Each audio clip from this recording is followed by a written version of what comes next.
Misinformation and disinformation about election integrity are rampant in our current political discourse. Your vote is your voice, and we want you to know that your vote counts and that Ohio elections are secure. In this video, we'll go over key election terminology, how we ensure that the number of ballots cast is accurate and that only valid ballots are cast, and the series of processes that take place to confirm the winner. No ballots are counted before Election Day. The canvass is the counting of votes for any given election. Ohio canvasses the vote twice, which ensures that every ballot cast is included in the election totals. An unofficial canvass is the first counting of the votes by the Board of Elections. It must be conducted on election night and includes all regular ballots cast at polling locations and verified absentee ballots received before the close of polls. It does not include ineligible ballots, provisional ballots, and absentee ballots that were not received by the close of polls on Election Day. The counts must be continuous and conducted in full view of the members of the Board of Elections and any appointed observers. The ballots are counted using automatic tabulating equipment, which is tested prior to the start of the canvass. Boards of elections continue to process ballots in the 10 days after the general election. During this time, the Board of Elections continues to receive absentee ballots, which must have been postmarked by the day before the election to be accepted. They also determine the validity of each provisional ballot. The board staff, working in bipartisan teams, does a preliminary determination of voter eligibility, but provisional ballots are not opened or counted until the board has voted in a public meeting on the eligibility of each and every provisional ballot cast. Boards of elections may begin the official canvass 11 days after the election. This is, in effect, a second counting of the ballots, but now includes valid provisional ballots and absentee ballots postmarked and received by the deadline. The boards of elections must designate teams having an equal number of individuals from each major political party to inspect and tabulate the ballots.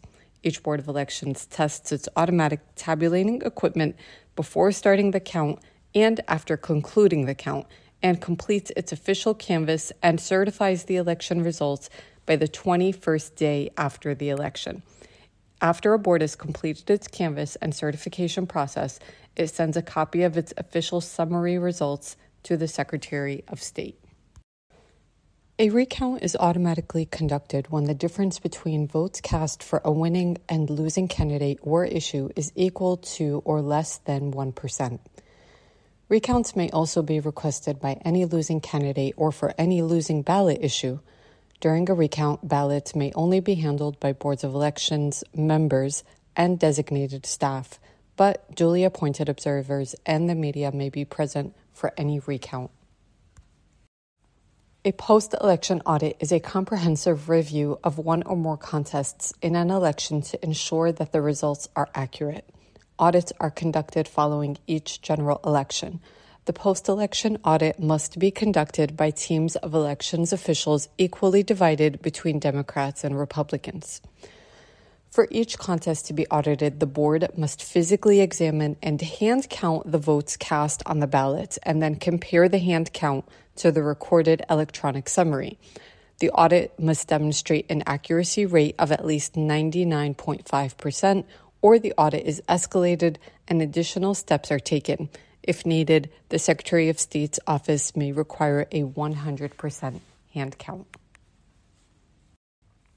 In addition to ensuring that equally divided bipartisan teams carry out and administer elections and the other processes that have already been discussed that are a part of the election process, there are several steps built into the voter registration and voting process to ensure a secure election.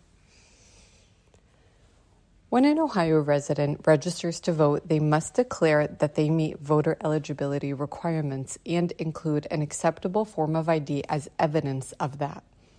The Board of Elections then verifies their voter eligibility before they are allowed to vote. A voter must then present a valid form of voter identification when they vote at the polls. There are many steps that must occur in order for a person to vote by mail to ensure that that vote is valid and secure. First, a voter must fill out an absentee ballot request form, which requires a voter to verify their identification.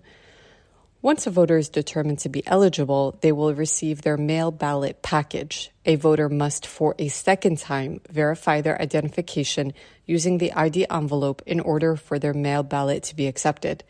If a person who requested a mail ballot shows up to vote on election day, they will be given a provisional ballot, which will only get counted after ensuring that their mail-in ballot was never submitted.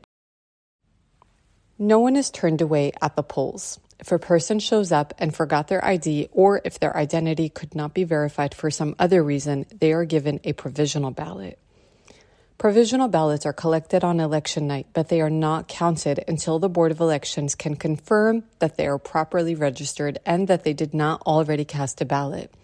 The board, which always includes 2 Democrats and 2 Republicans, must agree by a majority vote that the person is eligible to vote and that their vote should be counted. You can learn more about Ohio election security at the Secretary of State's website at tinyurl.com/OH election security. That's tinyurl.com/OH election security. Thank you for staying with us until the end. You can join the fight to defend democracy by sharing out this information and by supporting our organizations.